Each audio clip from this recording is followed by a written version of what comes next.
Hoy la predicación va a ser sobre otro testimonio y la hemos titulado Testimonio de Jesús al limpiar el templo. Al limpiar el templo. Sabemos por los domingos anteriores que Juan el Apóstol escribe el Evangelio de Juan, escribe este Evangelio. ¿Para qué lo escribió Juan? Para que creáis que Jesús es el Cristo, el Hijo de Dios, y para que creyendo tengáis vida en su nombre. Ese es el objetivo principal del Evangelio de Juan. Para que creáis que Jesús es el Cristo y para que creyendo tengáis vida eterna. Tengáis vida en su nombre. Y de acuerdo a ese objetivo, de acuerdo a ese propósito de Juan en su Evangelio, él hasta hoy nos ha mostrado ya 4 testimonios, por decirlo así. El primero es el testimonio que él mismo da, esa definición o esa descripción más bien de quién es Dios, ¿sí? Y nos habla de que Jesús es el Verbo, de que Jesús es la luz, de que Jesús es la vida, de que Jesús es el creador de todo lo que existe y que sin él nada de lo que existe existiría. Es lo primero, es como el primer testimonio de lo que dice Juan. Jesús es el creador del universo, Jesús es Dios. Después Juan nos habla del testimonio de Juan el Bautista. Juan el Bautista, el hombre más grande que hasta ese momento había existido, por las mismas palabras de Jesús. Jesús lo definió a él así, el hombre más grande hasta ese momento. Y el testimonio de Juan fue el que Juan el Bautista presenció cuando el mismo Dios dijo: este es mi Hijo amado en quien tengo complacencia. Es el testimonio de Juan el Bautista de lo que Dios dijo. Este es mi Hijo amado, señalando a Jesús. Este es mi Hijo amado en quien tengo complacencia.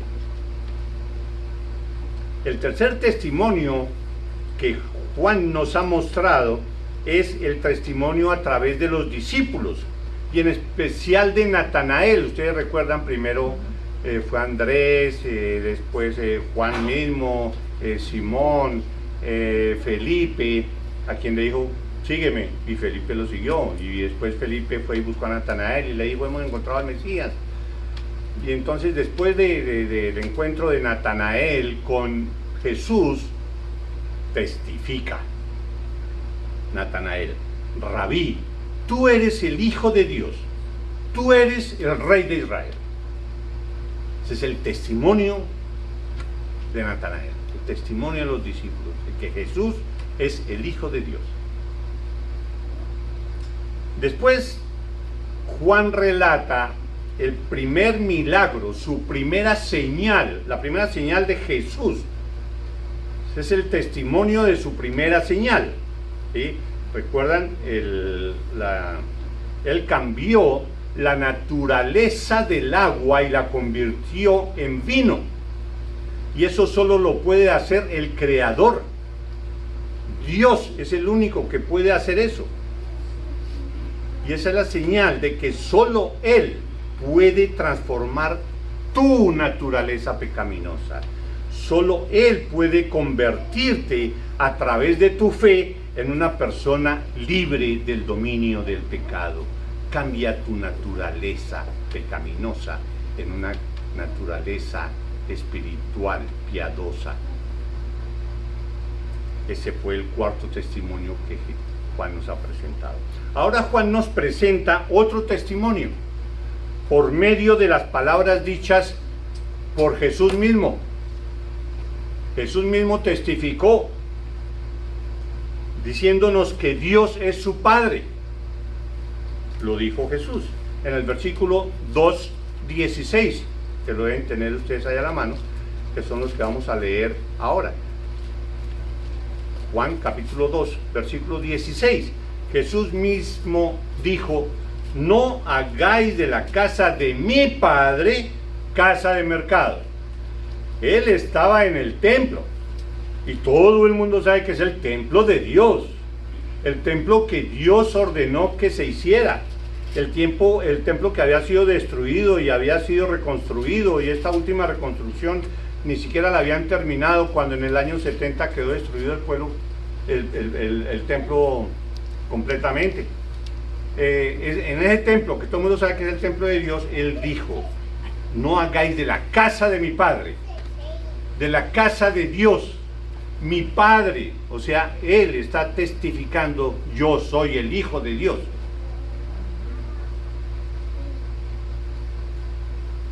Aunque en este pasaje que vamos a leer vemos tres aspectos principales, que vemos la reverencia, el respeto, el amor a Dios por parte de Jesús. También vemos la resurrección de Jesús. Él habla de la resurrección. Vamos a verlo. Cosas que solo Dios puede hacer, la resurrección. Y por último habla de la omnisciencia de Dios, de que Él sabe el pensamiento de cada uno de las personas que están al frente de Él, y sabe el pensamiento de cada uno de los que estamos aquí sentados hoy.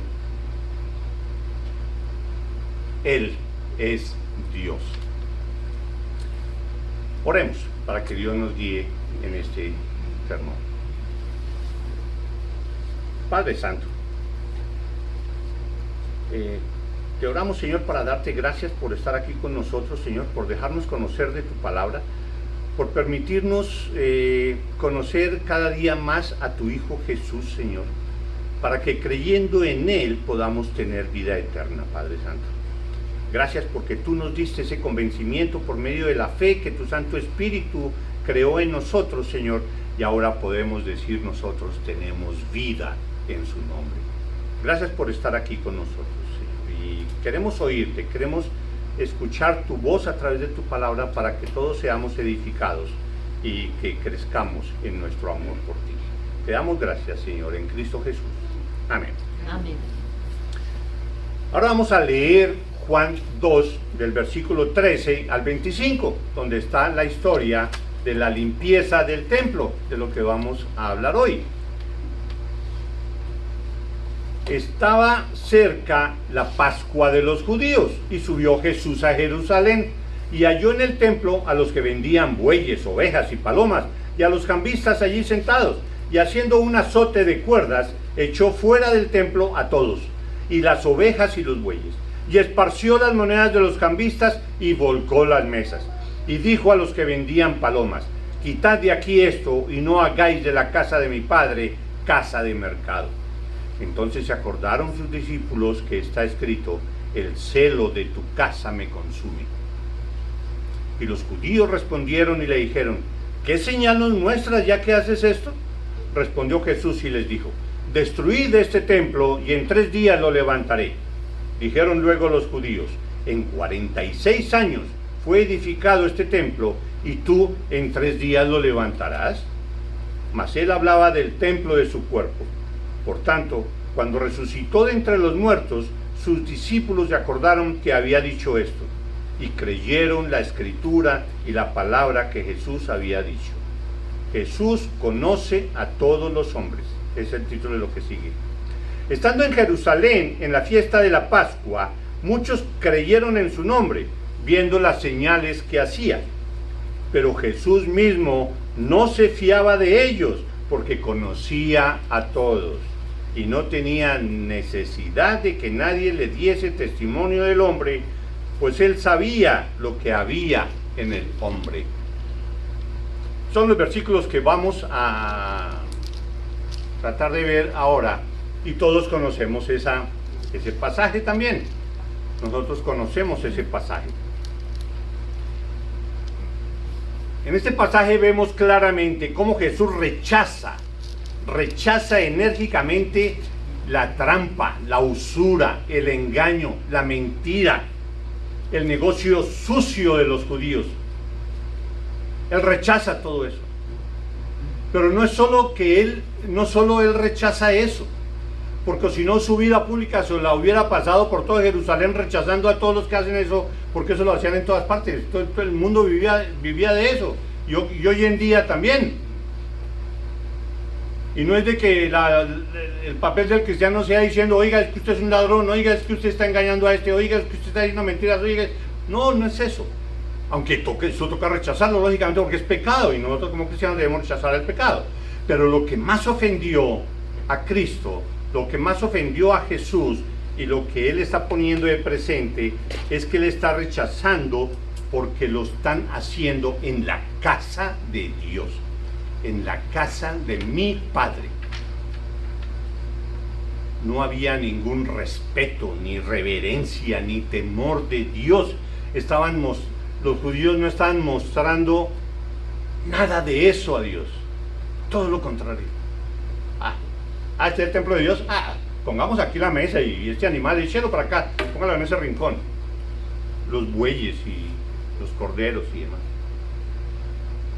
Todos sabemos que la Pascua es la celebración del pueblo de Dios, la celebración de la salida del pueblo de Dios de Egipto, cuando llegaron allá por medio de toda la historia de lo de José, y después de allá fue a dar toda la familia de Jacob, y después de lo de José duraron 400 años en esclavitud.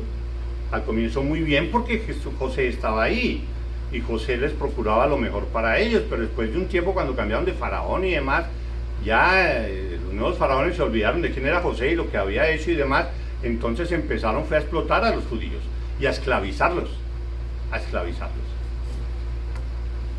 La salida de esa esclavitud la hizo Dios por medio de Moisés. Fue la liberación de su pueblo de la esclavitud de allá, por medio de Moisés. Y en esa liberación, el último día, la última plaga de lo que todos sabemos de la historia de Moisés, lo último que hizo Dios fue hacer pasar el ángel de la muerte por donde ellos estaban, y aquella casa en la que no estuviera la sangre del cordero pintada en la puerta, pues ahí entraba el ángel de la muerte y mataba al primogénito de esa familia. Y así pasó con el primogénito del faraón. Y eso fue lo último que lo convenció a él para dar en libertad al pueblo judío. Entonces,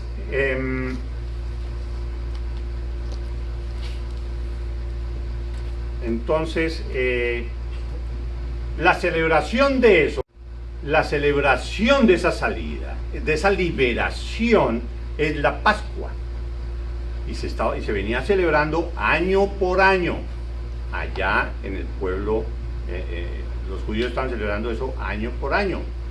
Y todos los mayores de 20 años estaban obligados a ir a celebrar la Pascua a Jerusalén y pagar un impuesto de templo, un impuesto para el templo. Está en Deuteronomio y en Segunda de Crónicas, está ese impuesto del templo que debían pagar todos. Entonces, allá estaban celebrando eso cuando estaba sucediendo toda esta situación que nos está comentando Juan. Seguramente en los años anteriores, ¿sí? Porque esto es cuando empezó la vida pública Jesús, o sea, a los 30 años, algo así, y la ley era que desde los 20 años tenían que ir a celebrar la Pascua. O sea que yo creo que no está dicho en la palabra, es algo que yo me imagino que eso no es correcto, pero Jesús tuvo que haber estado yendo año por año allá y se dio cuenta cómo era el tejemaneje, como se dice, y cómo era que funcionaban los funcionarios del templo y cómo hacían utilización de las personas. Tuvo que haberse dado cuenta de eso con anterioridad, ¿sí?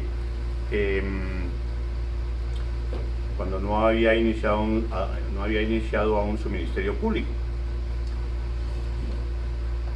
Entonces, en este relato, lo que acabamos de leer, se nota el rechazo de Jesús a la religión judía imperante en ese momento. La forma como ellos celebraban la Pascua se volvió eso nada religioso, nada espiritual, nada de agradecimiento a Dios, sino todo un negocio. Todo un negocio. Y me imagino yo también que al comienzo, pues hombre, eso era un gran servicio que se le prestaba a la gente. Pero después los saduceos y los fariseos lo convirtieron en negocio. Entonces, ¿por qué reaccionó Jesús de esa manera? Si estaban celebrando eso, estaban llegando a celebrar la Pascua, ¿por qué Jesús reaccionó de esa manera? Ya vimos algo y lo dijimos hace un rato.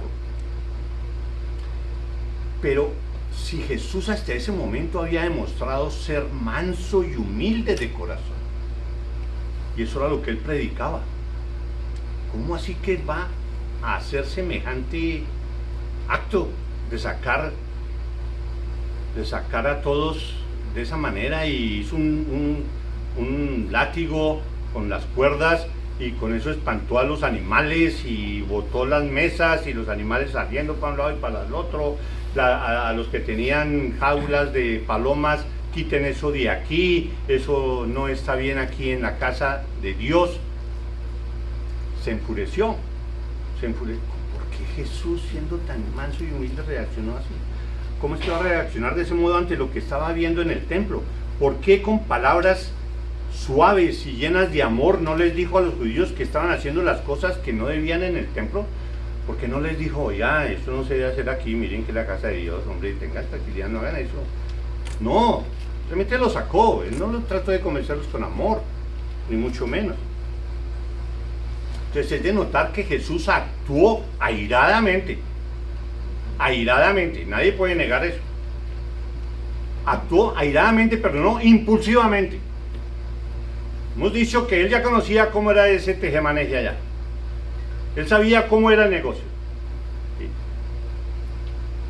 Él no actuó impulsivamente como actuamos nosotros con ira. Que nosotros reaccionamos de formas que después nos arrepentimos casi siempre. ¿Sí? Cuando algo o alguien no está funcionando como nosotros queremos. Y reaccionamos impulsivamente. Eso no está bien. Y después de una sarta de palabrotas, entonces trata uno hasta de pegar a la otra persona. Eso es un impulso de uno. Jesús actuó airadamente, conscientemente, decidió hacer eso de una manera, por decirlo así, lo pensó calmadamente, pero la situación no se prestaba para actuar calmadamente, sino mostrando esa decisión firme de rechazar lo que estaban haciendo, de ofender la casa de Dios. Él sabía exactamente qué estaba pasando, lo vio, lo analizó y actuó. No como nosotros, de que algo pasa y explota uno. Eso no es Jesús que haya actuado así. Cuando celebraban la Pascua, venían de todas las naciones a celebrarla. No solo ahí cerca de Jerusalén, sino de muchas naciones donde estaban todos los judíos. Y los judíos estaban en muchas naciones, por todas las persecuciones que habían tenido anteriormente. Entonces, como venían de todas partes, de todas las naciones, venían de lejos, venían de lejos, y cada familia debía traer un cordero para sacrificarlo, aparte de lo de pagar el impuesto, cada familia debía traer un cordero para sacrificarlo para perdón de los pecados. Al año siguiente tenían que hacer lo mismo, porque no es un perdón de pecados como el perdón de pecados que Jesús te ofrece si pones tu confianza en él. Se dice que más o menos unos 2 millones de personas se reunían allá a la celebración de la Pascua en esa época. Mucha gente. ¿Y por qué los cambistas? ¿Por qué había como como lo hay en nuestros países, de cambiar dólares por pesos o lo que sea? ¿Por qué cambistas ahí? Porque precisamente como vivían tan lejos tenían que venir con el dinero de allá, del que normalmente ellos usaban en otras partes. Entonces, pero aquí para pagar el impuesto, los fariseos y saduceos encargados de eso y los sacerdotes, ellos solo aceptaban la moneda circulante de Jerusalén. Tenía que ser la de ahí o la de Tiro, porque era una moneda buena, de bastante contenido de plata, entonces aceptaban esas dos. Pero ninguna otra, entonces había cambistas prestando el servicio. Ah, usted trae son dólares, aquí no le aceptan sino pesos. Ok, yo le cambio los dólares por pesos para que usted pueda pagar.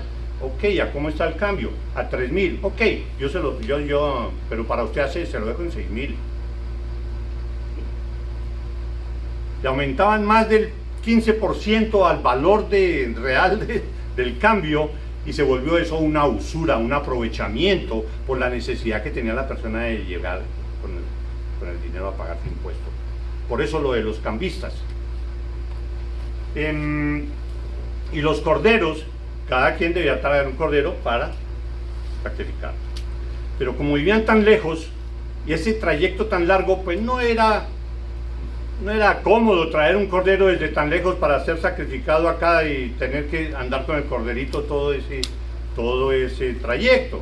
Entonces traían el dinero, y estaba autorizado eso.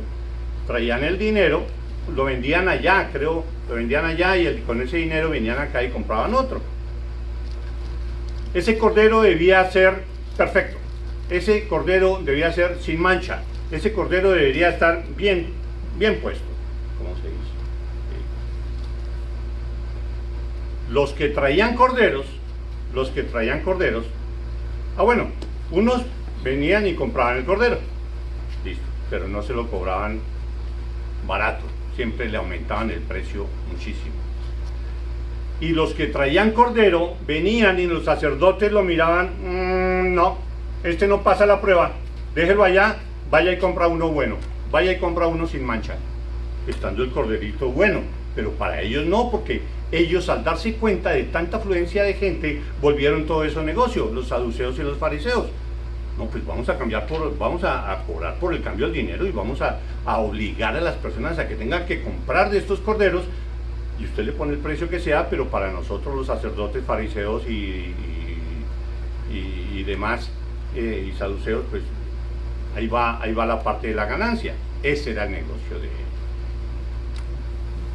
Y no solo que ese fuera un negocio mal hecho, no, sino que lo estaban haciendo a expensas de Dios y en el templo de Dios. Entonces Cristo es provocado por este engaño, pero principalmente por estarlo haciendo en el templo. Lo convirtieron en un mercado.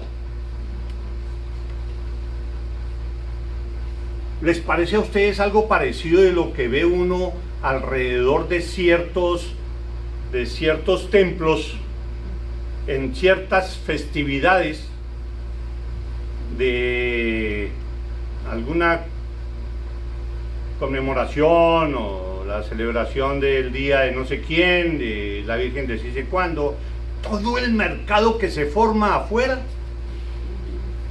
y ahí en las puertas nada diferente, nada diferente. Jesús rechaza todo lo que sea la utilización de la iglesia como tal en cuestión económica. Jesús está rechazando todo, lo podemos decir hoy, está rechazando todo lo que se esté usufructuando la parte religiosa con dinero. Está rechazando ahí todo lo del negocio de las indulgencias, de sacar dinero por medio de esa mentira o patraña espiritual de las indulgencias. Está disgustado Jesús, y mostrándolo aquí ese disgusto con todos estos predicadores cristianos, evangélicos, que predican el evangelio de la doctrina de la prosperidad, que no es sino para sacarle dinero a las personas. Él está rechazando eso aquí en este pasaje. Todo eso, la utilización de su palabra, de la parte espiritual, de su relación con Dios, de todo ese andamiaje, la utilización económica. En muchas religiones se ve eso, y él lo está rechazando completamente. Los judíos confundieron lo sagrado con lo profano. Lo santo lo confundieron con lo común, y volvieron a ser una plaza de mercado. La casa de Dios. Ahora, otro aspecto. Si Jesús vino a revelar al Padre, esa es la función de Jesús, ¿no? La mejor revelación del Padre es Jesús mismo. ¿Quieres ver al Padre? Mira a Jesús. Él es la revelación. ¿Qué aspecto ¿Qué atributo, qué característica de Dios está reflejando Jesús en este momento, en este pasaje? Jesús está mostrando que Dios no es solo amor, paz, tranquilidad, comprensión, misericordia, gracia y todo esto. Dios es todo eso. Menos mal, es todo eso. Dios es todo eso. Pero también Dios está manifestando aquí la ira del Señor. La ira del Señor. Y Dios muestra su ira cuando Él lo determina. Todos nosotros hemos escuchado del día del Señor. El día del Señor, los domingos, o cosas así. También cuando Dios, el día del Señor, también cuando se habla del día del Señor, también lo hemos escuchado como el día de la ira del Señor. Y ese día de la ira del Señor es cuando Dios, por medio de Jesús, juzgará a toda la humanidad. Juzgará a todos. Y muchos irán para el cielo y muchos irán para el infierno. Y en ese momento es la ira de Dios la que está funcionando y te va a enviar al infierno si tú no crees, si pones tu fe en Cristo Jesús, si no vienes arrepentido a sus pies y crees en Él como tu Señor y como tu Salvador. Jesús no es solo amor y tranquilidad y humildad y todo. Dios es firme, Dios es justo. Dios aplica su justicia y aplicó su justicia por tu pecado. Solo que no lo aplicó en ti, lo aplicó en Jesús. Y tú puedes hacerte a ese perdón si crees en Jesús, como hijo de Dios y como quien murió en la cruz por ti. No nos gusta escuchar mucho que se hable de la ira de Dios. De pronto porque sabemos que si hablamos de la ira de Dios, esa ira va a venir en contra de nosotros.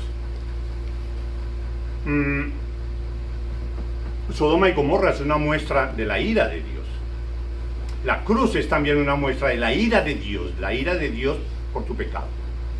Porque en ese momento estaba aplicando la ira y estaba encima de Jesús aplicando su justicia.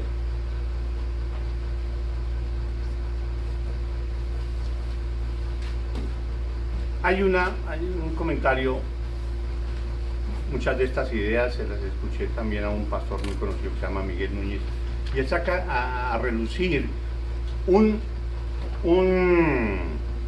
una predicación de Jonathan Edwards.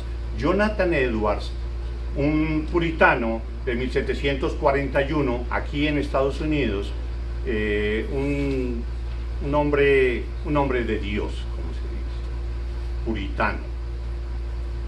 Él era muy entregado a Dios. Y él, el 8 de julio de 1741, en la época de Jonathan Edwards, fue cuando se produjo el gran avivamiento aquí en América. Una predicación de Jonathan Edwards que se llama Pecadores en las manos de un Dios airado. Pecadores, todos nosotros, en las manos de un Dios airado. Y él, a través de ese sermón, pudo explicar y pudo expresar de una manera tan clara y tan específica el sentido de lo que es la ira de Dios a toda la congregación, que toda la congregación, creyentes y no creyentes, salieron y todos salían llorando, pegándose en las paredes de ver todo lo que les iba a venir por no ser cristianos. La ira de Dios va a venir sobre nosotros y va a suceder todo eso que acabamos de escuchar. Eso fue un impacto que eso quedó registrado en todos los anales de la historia. Búsquenlo. Jonathan Edwards, Pecadores en las manos de un Dios airado. En YouTube lo pueden conseguir. Y la historia, ahí también debe aparecer, la historia de ese sermón. Porque pudo explicar eso que estamos tratando de explicar aquí hoy. Pero a nosotros nos faltan muchas palabras. Pero Jonathan Edwards pudo. Hoy solo se habla de que el papel de Dios es perdonar. El papel de Dios es perdonar. Yo puedo pecar. ¿Cuál es el papel de Dios? Perdonar. Yo, como soy humano, pues mi papel es pecar, porque como yo no soy perfecto. Y esa es la función. Entonces, Dios es bueno, yo peco, Él me perdona y listo. Nadie habla de la ira de Dios, de la justicia de Dios. Unas palabras de Jerry Bridge, que escribió un libro muy interesante que es En pos de la santidad, que dice: en nuestros días, realmente, hemos magnificado el amor de Dios. Y sí, es infinito el amor de Dios, excluyendo el temor del Señor. Ya no se habla del temor del Señor. Debido a esta preocupación, no estamos honrando a Dios ni reverenciándolo como debemos.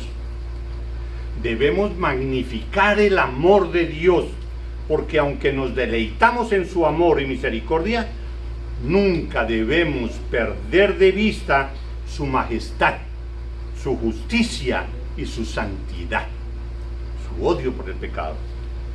Un concepto apropiado del temor del Señor nos llevará a adorar al Señor y a la vez nos llevará a regular nuestras conductas y a ser transformados cuando entendamos la ira de Dios. No olvidemos que la palabra de Él nos habla de que Dios es un fuego consumidor. Hebreos 10:31 dice: horrible cosa es caer en manos del Dios vivo. Y hay otra descripción ahí ampliada en Hebreos 10 del 28 al 31, que les recomiendo que la lean. La ira de Dios no es menos santa que su misericordia o su amor. Es una ira santa, así como su amor es santo, así como su misericordia es santa. Él es santo y todo lo de Él es santo de por sí. Su ira es santa. Solo la misericordia de Dios es la que retiene su ira contra nosotros los pecadores y contra los no creyentes, sobre todo hasta el día del juicio final. Si no fuera por la misericordia de Dios, esa ira estaría sobre todos los no creyentes, ahí fustigándolos, castigándolos día a día. Pero por su misericordia eso no sucedió y Él está esperando el día del juicio. Hemos escuchado mucho que se dice: Dios se aira contra el pecado, pero no contra el pecador. Él odia el pecado, pero ama al pecador. Sí, Él ama al pecador y ama al no pecador. Pero esto no es bíblico. Eso de que Dios se aira contra el pecado, pero no contra el pecador. Dios se airea, o se aira contra el pecador. En Romanos 1:18 se lee: porque la ira de Dios se revela desde el cielo contra toda impiedad e injusticia de los hombres que detienen con injusticia la verdad. Es contra los hombres, no contra el pecado. Sodoma y Gomorra. En Sodoma y Gomorra Dios quemó a los hombres. Él no solo quemó el pecado, quemó a los hombres. En el diluvio Dios ahogó a los pecadores. No ahogó el pecado y listo. No, ahogó a los pecadores. En el día del juicio final, los que van al infierno son las personas, no solo el pecado, son las personas. Dios descargó toda su ira sobre la espalda de su Hijo para no descargarla sobre tu espalda débil. Pero si te sometes a Él, te arrepientes, crees con fe en Él y le oras para que te acepte como su Hijo, te librarás de la ira de Dios.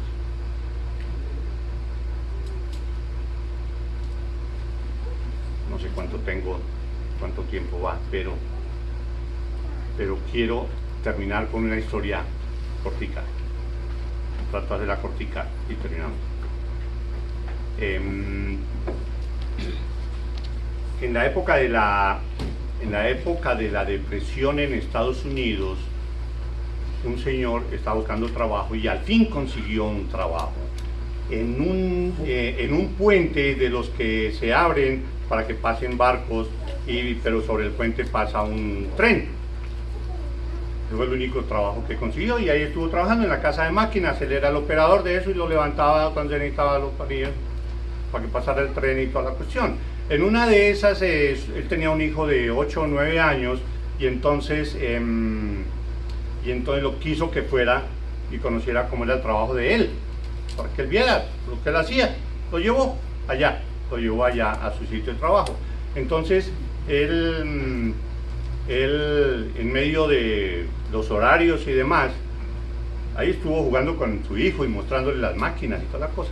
Entonces llegó la hora y él se fue a levantar o a bajar ya del puente. Chica, miramos cómo es. ¿Sí?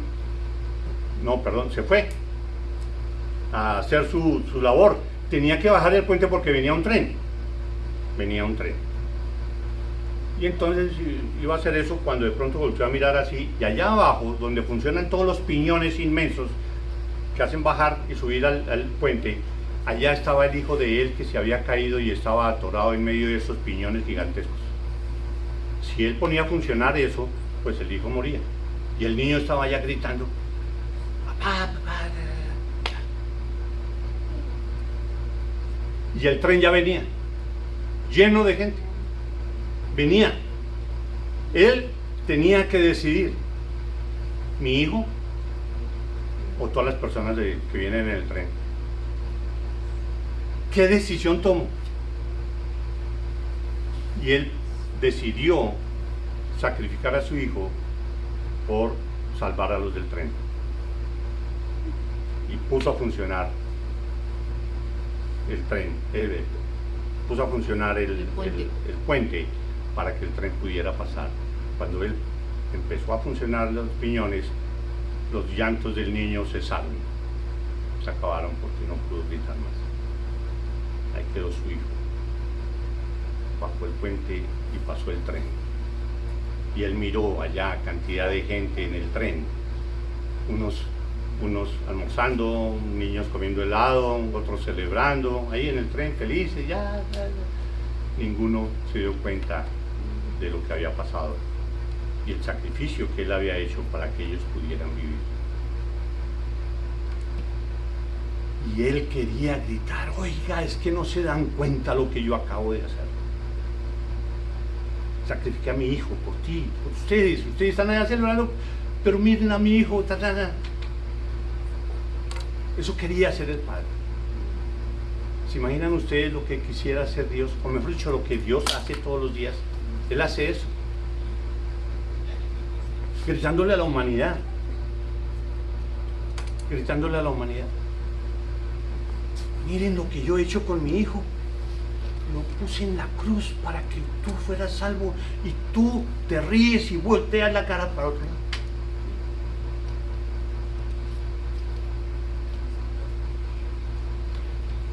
No miras el sacrificio de Él, no miras la tristeza mía en lo que se acaba de hacer. Y tú no haces nada, y tomas tu pecado tan livianamente. Mira lo que se hizo. Dios nos grita todos los días eso mismo. A nosotros, incluso cristianos, que tomamos la vida cristiana livianamente. Y sobre todo a los creyentes, a los no creyentes. Él lo grita a todo el mundo, por todos los medios. ¿Y la gente qué hace? Inventarse ídolos, inventarse cosas y preferir otras cosas y divertirse y demás. Y no mirar el sufrimiento de Dios ni el sacrificio de Cristo. Ven a Cristo. Ven a Cristo. Ven a Dios. Evita la ira de Dios. Ven a Cristo en arrepentimiento y fe. Es la única forma para que te escapes del infierno. Vamos ahora. Grande eres, oh Dios. Grande y misericordioso eres, Padre del cielo. Padre bendito, tu amor es infinito, Señor. Pero haznos comprender cuán grande es tu ira también. Haznos entender que debemos tener temor de ti y amarte a ti y entender que tú eres amor, pero que también eres justo y castigas el pecado y castigas al pecador. Padre, te oramos para que nuestros familiares y conocidos, Padre, vuelvan sus ojos a ti, Padre. Úsanos como herramientas, Padre, para que ellos entiendan el sacrificio que tú hiciste por medio de tu Hijo, de pagar en la cruz por el pecado de todos. Padre, transfórmanos, Señor, a través de tu palabra. Haznos ser más como tu Hijo Jesús. Ponemos en tus manos nuestras vidas, Señor. Sigue actuando en la vida de todos nosotros, Señor. Y actúa en muchas otras personas, Señor, para que vengan a tus pies en arrepentimiento y fe. Te damos gracias, Señor, en Cristo Jesús. Amén. Amén. Amén. Vamos a ponernos de pie y